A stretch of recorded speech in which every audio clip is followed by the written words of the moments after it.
Millet idli ఇక్కడ నేను కొర్రలతో ఇడ్లీ చేశాననమాట. ఎలా అంటే ఒక 2 కప్స్ ఆఫ్ కొర్రలు తీసుకున్నాను, 1 కప్ ఆఫ్ మినపప్పు తీసుకున్నాను, 1 టేబుల్ స్పూన్ ఆఫ్ మెంతులు తీసుకున్నాను. సో వీటన్నిటిని ఒక 8 అవర్స్ నానబెట్టేశాను. సో నైట్ నానబెట్టాను అనమాట. నైట్ నానబెట్టి మార్నింగ్కి రుబ్బేశాక మార్నింగ్ నుంచి మళ్ళీ నైట్ వరకు అలా ఉంచేసి నైట్ ఇడ్లీ వేసుకున్నాను. రెగ్యులర్గా ఇడ్లీ పాత్రలో ఇడ్లీలు వేసుకుంటాం కదా, అలా కాకుండా ఇలాగా ఇస్తరాకులతో చేసిన కప్స్ ఉంటాయి కదా, మనకి ప్రసాదం ఇవ్వడానికి కానీ వాటికి వాడతాం కదా, సో వాటిల్లో వేశాను.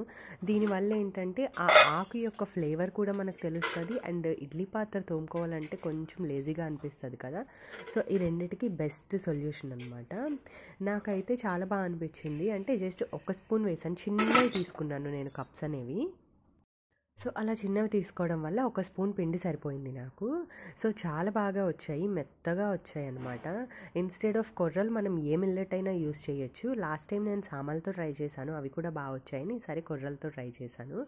అండ్ వేడివేడిగా ఇలాగా తీసేసుకుంటే చాలా బాగున్నాయి. అండ్ ఇడ్లీ పాత్ర కూడా జస్ట్ కడిగేసుకుంటే సరిపోతుంది, మనం ఎక్కువ ఇబ్బంది పడాల్సిన అవసరం కూడా లేదు. ఒకవేళ ఇలాంటి ఆకులు లేకపోతే మనకి పనసాకులు దొరికితే పనసాకుల్లో కానీ లేదంటే బాదం ఆకుల్లో కానీ ఎందులో అయినా సరే ట్రై చేయొచ్చు, అరిటాకుల్లో కానీ. మీరు ఎప్పుడైనా ఇలాగా ఆకులో ఇడ్లీ ట్రై చేశారా? మనం జనరల్గా బయట తింటాం కదా, పొట్టిక్కలు అంటారు, లేదు అంటే ఇలా మీరు ఎప్పుడైనా ట్రై చేశారా? ట్రై చేయకపోతే ఒకసారి ట్రై చేయండి, చాలా బాగున్నాయి, నాకైతే బాగా అనిపించాయి అన్నమాట. సో మేము ఈ చల్లని వర్షంలో ఇలా వేడివేడిగా హెల్దీ టిఫిన్ చేసుకుని తినేసాము. That's it for today video. Thank you for watching. మీకు నచ్చితే లైక్ చేయండి.